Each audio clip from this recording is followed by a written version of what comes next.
Hola chicos, ¿cómo están? Hola Aldrin, ¿cómo estás? Hola Stephanie, ¿qué hiciste hoy en la mañana?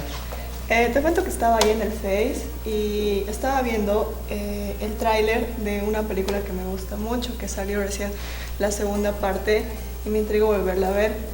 Es sobre Dios. Tengo muchos amigos que se cuestionan la existencia de Dios. ¿Tú crees que existe Dios? Si Dios no existe, entonces no hay por qué nos interese Dios. Sin embargo, si Dios existe, es lo que más nos llega a interesar. Pero la cuestión es cómo nos comunicamos con ese Dios, cómo llegamos a tener relación con ese Dios. ¿Por qué es tan importante que exista un Dios? Yo pienso que si Dios no existe, al fin y al cabo la vida es sin sentido. O sea, por lo tanto, las contribuciones que ha hecho el mundo sobre el conocimiento, los diplomáticos que han querido traer paz al mundo, servirían de nada. O sea, si el ateísmo de verdad es creíble, las vidas serían sin sentido. Entonces, si Dios no existe, no hay manera de creer en la esperanza. Si no creemos en la esperanza, prácticamente el mal reinaría. El mal no lo ha creado Dios, el mal lo hemos hecho real nosotros. El mal viene de los tratos inhumanos que entre nosotros nos llegamos a dar. Hay muchas preguntas sobre esto. Si Dios no existe, entonces, ¿cómo podríamos pensar en una liberación? No existiría esperanza, la verdad. Hay muchos argumentos para fundamentar esto. Hay algunos argumentos en los que yo me baso, como decirles el argumento cosmológico. Es decir, ¿te has preguntado de dónde salió el universo? O sea, ¿por qué todo existe en vez de que exista nada? Por lo general se argumenta que el universo es eterno. Pensemos un momento, si el universo nunca tuvo un principio, eso significa que es infinito en su pasado. Sin embargo, los matemáticos reconocen que la existencia de cosas infinitas reales lleva a contradicciones. David Hilbert, un físico matemático, explica diciendo: el infinito no puede ser encontrado en ninguna parte de la realidad, ni existe en la naturaleza, ni provee una base legítima para el pensamiento racional. El único rol que le toca al infinito es el de una idea. Entonces, si la serie de eventos es finita, solo puede retroceder hasta cierto punto, es decir, el universo tuvo que comenzar en algún momento. Ahora tenemos muy buena evidencia de que el universo no es infinito hacia el pasado, sino que tuvo un principio hace casi 14 billones de años atrás, en un evento cataclísmico conocido como el Big Bang, que representa el origen del universo desde literalmente nada. Arvin Bohr, Alan Guth y Alexander Vilenkin efectivamente probaron que cualquier universo que esté en estado de expansión cósmica no puede ser infinito hacia el pasado, sino que tiene un principio absoluto. Este problema es resumido por Anthony Kenny de la Universidad de Oxford. Un defensor del Big Bang, por lo menos si es ateo, tiene que creer que el universo salió de la nada y por nada. Es decir, el universo requiere una causa. Esta causa que creó el universo tiene que ser un ser no causado, incambiante, eterno e inmaterial. Tiene que ser eterno y por consiguiente incambiante, como decía Aristóteles. La teoría del Big Bang confirma que los teístas cristianos han creído que hay un principio, y ese principio lo creó Dios. ¿Qué tienes que decir al respecto? ¿En qué te apoyas? Porque que yo sepa, existen varios argumentos que lo... Dios hace sentido a la perfección y el orden del universo para apoyar la vida inteligente.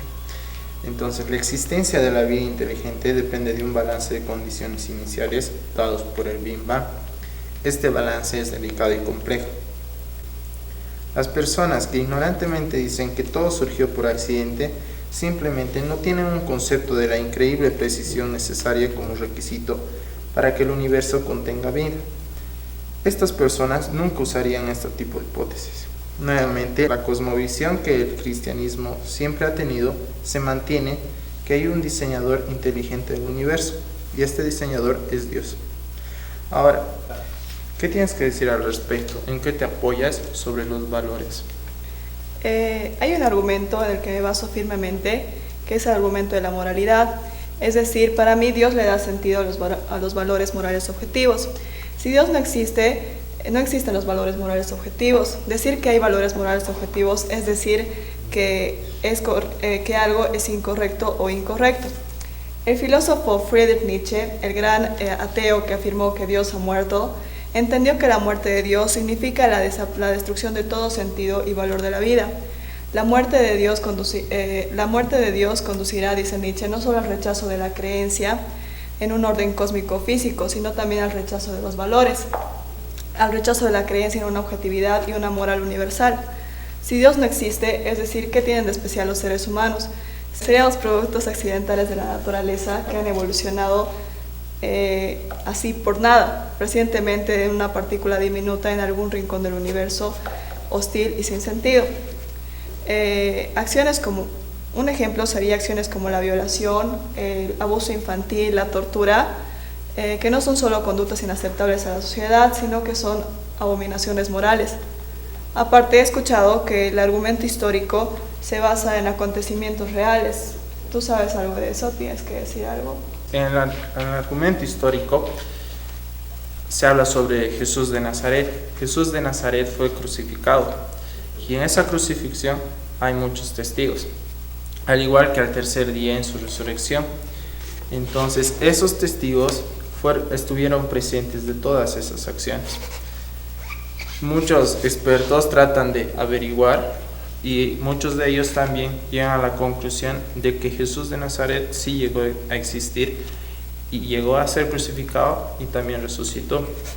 Es una manifestación de cual Dios manda a Jesús. Entonces, si todo tiene un principio, ¿quién creó a Dios? Él también debería tener un principio. Decir que algo o alguien creó a Dios necesariamente implica que otra cosa creó a esa cosa que creó a Dios. Entonces podemos preguntar qué creó esa otra cosa y así sucesiva infinitamente. Se podría deducir que hay una regresión infinita de causas previas y nunca pudiésemos encontrar lo que los teólogos llaman como la causa no causada, ya que por definición no existe una primera causa no causada. Entonces, ¿qué o quién creó a Dios? Que es tu pregunta. En realidad nunca hubo un momento en que Dios existiese. Él terminará como Dios porque siempre ha existido. No necesita una causa que explique su existencia. Recuerda que la definición de todo lo que comienza a existir necesita una causa. No dice que todo lo que ya existe requiere una causa. Un ejemplo que te puedo dar es el de un círculo. O sea, si te preguntas, ves un círculo y dices, ¿dónde comienza el círculo o dónde termina? ¿Dónde puedes encontrar sus esquinas? En realidad no las puedes encontrar. Cada punto del círculo es equivalente a otro punto, por lo cual no hay un punto de partida. El círculo necesariamente tiene todos sus puntos conectados entre sí. Es lo que lo diferencia, por decirte, de un arco, que no tiene principio ni fin y aún así existe. De la misma forma, Dios no tiene principio ni fin.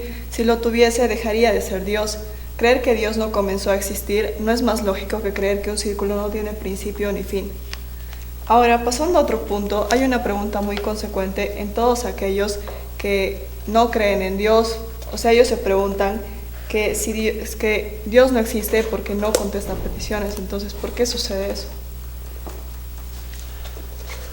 Hay dos argumentos en cual habla de la existencia de Dios. Uno es el argumento de la no contestación a las oraciones, el cual las oraciones no es que no sean contestadas, simplemente Dios tiene el momento en el cual va a contestar.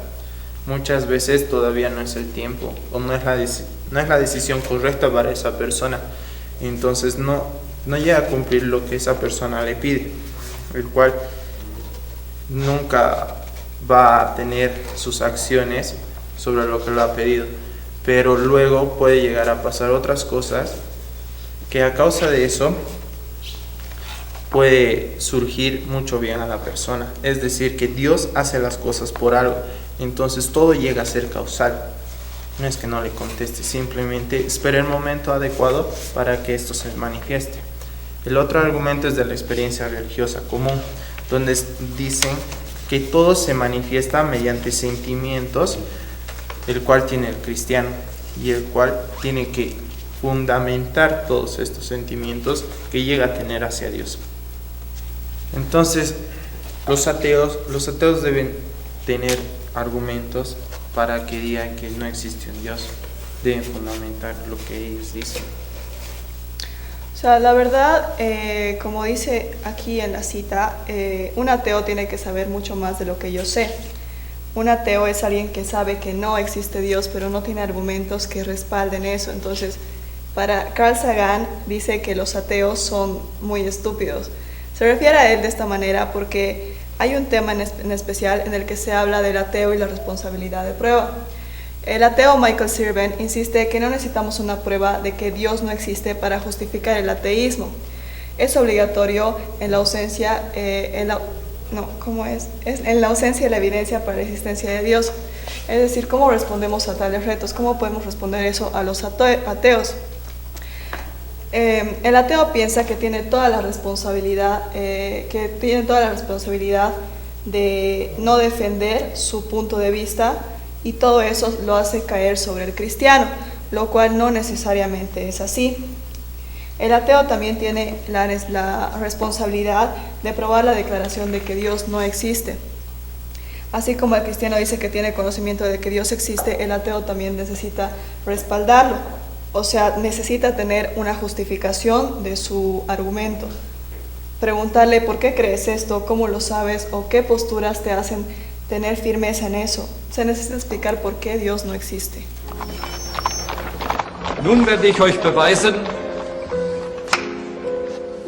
dass Gott, wenn es ihn gibt, böse ist. Hat Gott alles, was existiert, erschaffen? Wenn Gott alles erschaffen hat, dann hat er auch das Böse geschaffen. Das bedeutet, Gott ist böse. Herr Professor, existiert Kälte? Was für eine Frage soll das sein?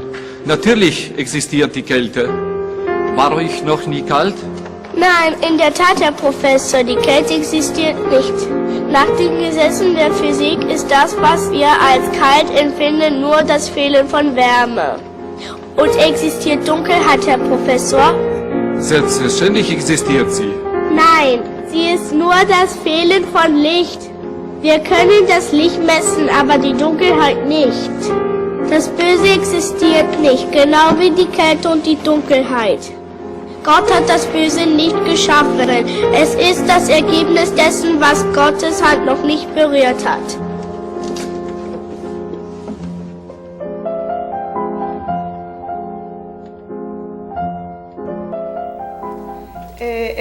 Epicuro, un famoso filósofo, hizo un argumento acerca del problema del mal, es decir, ¿por qué pasan cosas malas si un Dios bueno existe?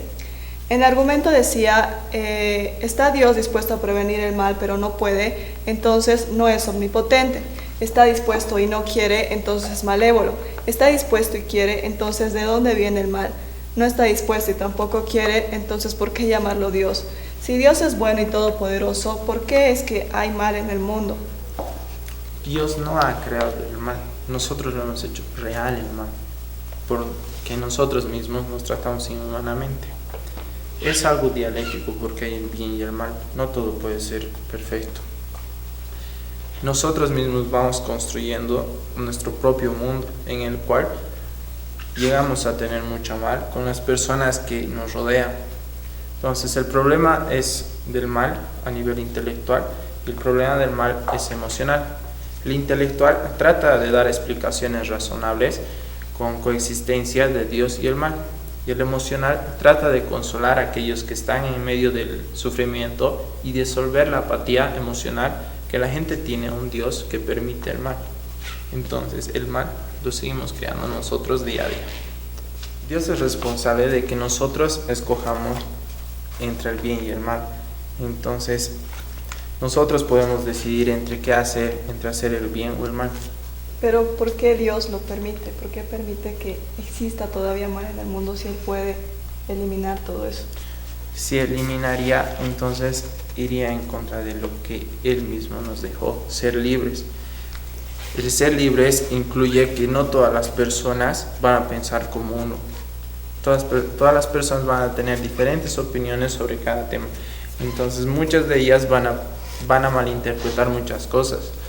Y van a seguir malinterpretando y va a llegar el mal hacia otras personas. ¿Me dejo entender?